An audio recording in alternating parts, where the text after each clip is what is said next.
صہیونی آباد کاروں نے اسپین کے ایک صحافی کو جان سے مارنے کی دھمکی دی ہے۔ ایک صحافی کے ذریعے اس اعلان کے بعد کہ میزائل حملے کے انتباہ کے دوران تل ابیب میں واقع پناہ گاہوں سے اربوں کو باہر نکال دیا گیا اور اس اقدام کو نسل پرستی قرار دیا، تو انتہا پسند صہیونی آباد کاروں نے صحافی کو تشدد پسندانہ پیغامات دینے شروع کر دیے۔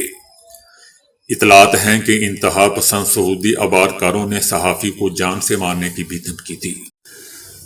امریکی خفیہ ادارے CIA کے ایک سابق تجزیہ کار کا کہنا ہے کہ ایران کے شدید حملوں کے بعد اسرائیل انتہائی مشکل صورتحال سے دوچار ہے۔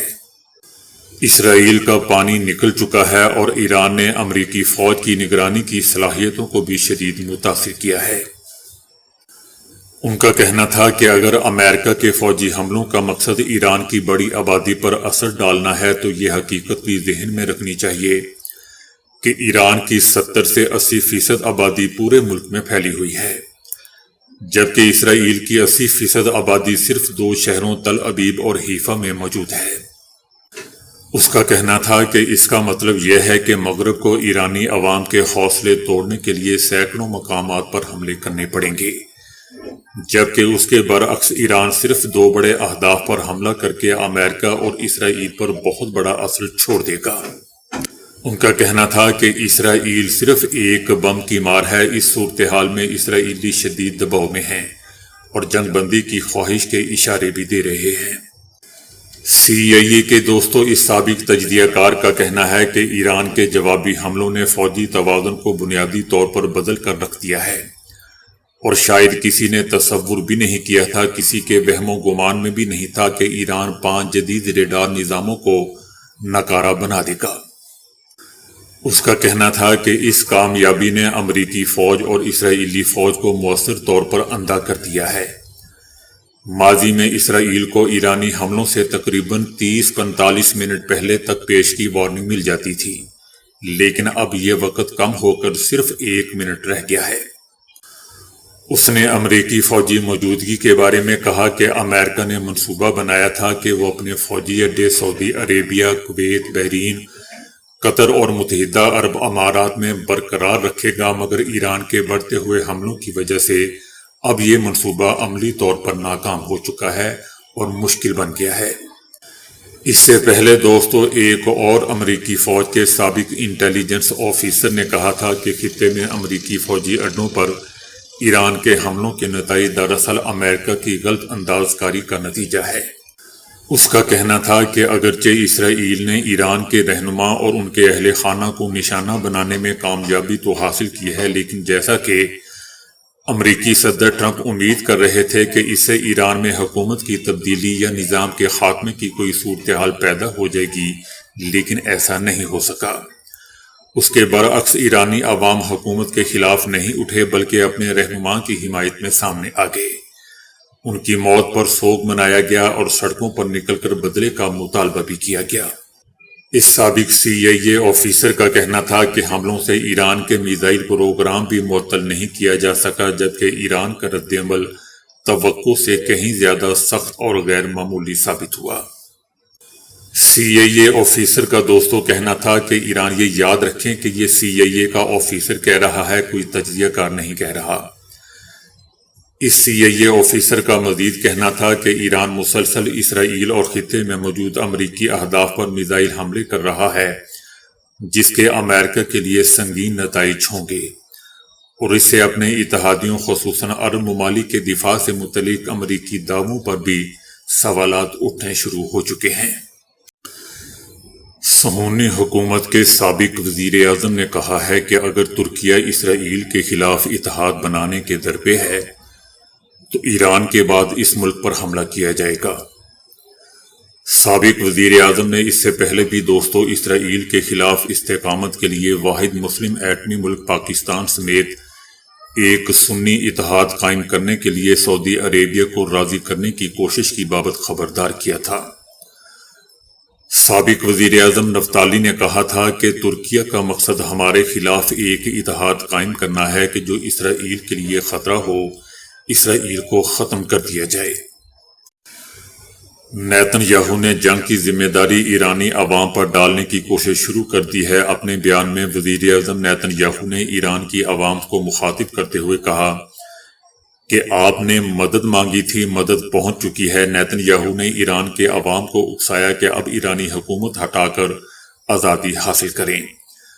آزادی کے لیے آپ کو اٹھ کھڑا ہونا ہوگا۔ ان کا مزید کہنا تھا کہ ایسے حالات پیدا کر رہے ہیں کہ ایرانی اپنی تقدیر خود سنبھالیں۔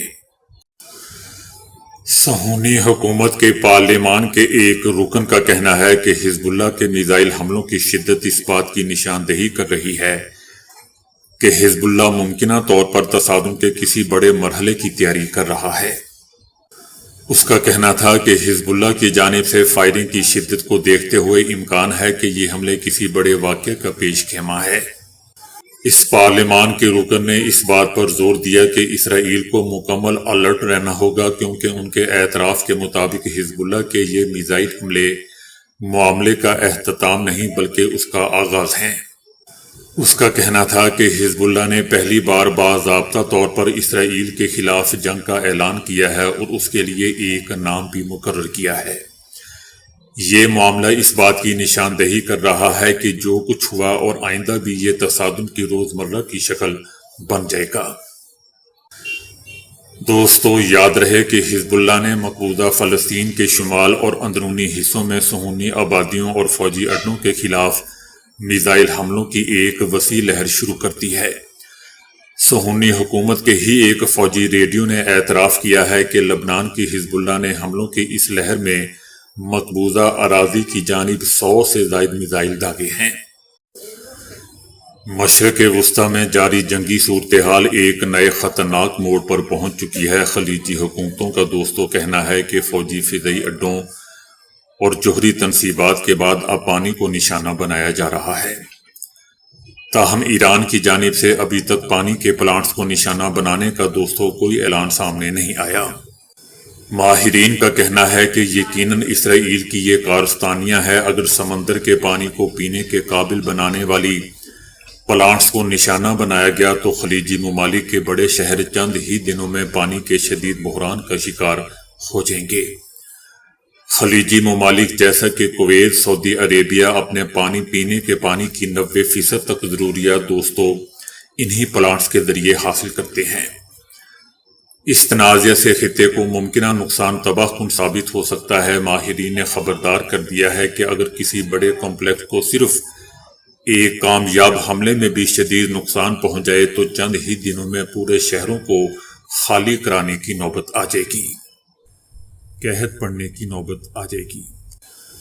پانی کی معیشت کی ماہرین کا کہنا ہے کہ جو بھی پانی کے نظام کو نشانہ بنائے گا وہ ایسے پانی کی جنگ چھیڑ سکتا ہے جو موجودہ جنگ سے بھی کہیں زیادہ تباہ کن ہو جائے گی۔ خلیجی خطوں کا کہنا ہے کہ دنیا کے خشک ترین علاقوں میں ہمارے خطے شمار ہوتے ہیں، جہاں قدرتی میٹھے پانی کے ذخائر بہت ہی کم ہیں۔ اسی وجہ سے یہاں کے ممالک اپنی زیادہ تر پینے کے پانی کی ضروریات سمندر کے پانی کو صاف کر کے پوری کرتے ہیں۔ کویت تقریباً 90% پینے کا پانی دوستوں صاف کرتا ہے، عمان تقریباً 86%، سعودی عربیہ تقریباً 70%، متحدہ عرب امارات تقریباً 42% پانی سمندری پانی کو میٹھا کر کے حاصل کرتے ہیں۔ پورے خلیج میں 400 سے زائد پلانٹس ہیں اور یہ خطہ دنیا کا تقریباً 40% پانی اسی سے پیدا کرتا ہے۔ ان پلانٹس کے بغیر دبئی، کویت سٹی، ریاض اور دوحہ جیسے بڑے شہر اپنی موجودہ آبادی کو برقرار نہیں رکھ سکیں گے۔ دوسری جانب ایران کا کہنا ہے کہ خلیجی ممالک امریکی اڈے خالی کروا کے امریکیوں کو خطوں سے نکال دیں۔ ایران کا کہنا ہے کہ اگر کسی بھی عرب ممالک کے اڈے سے ایران پر حملہ ہوا تو ایران کا اس کا جواب دینے کا حق محفوظ ہوگا۔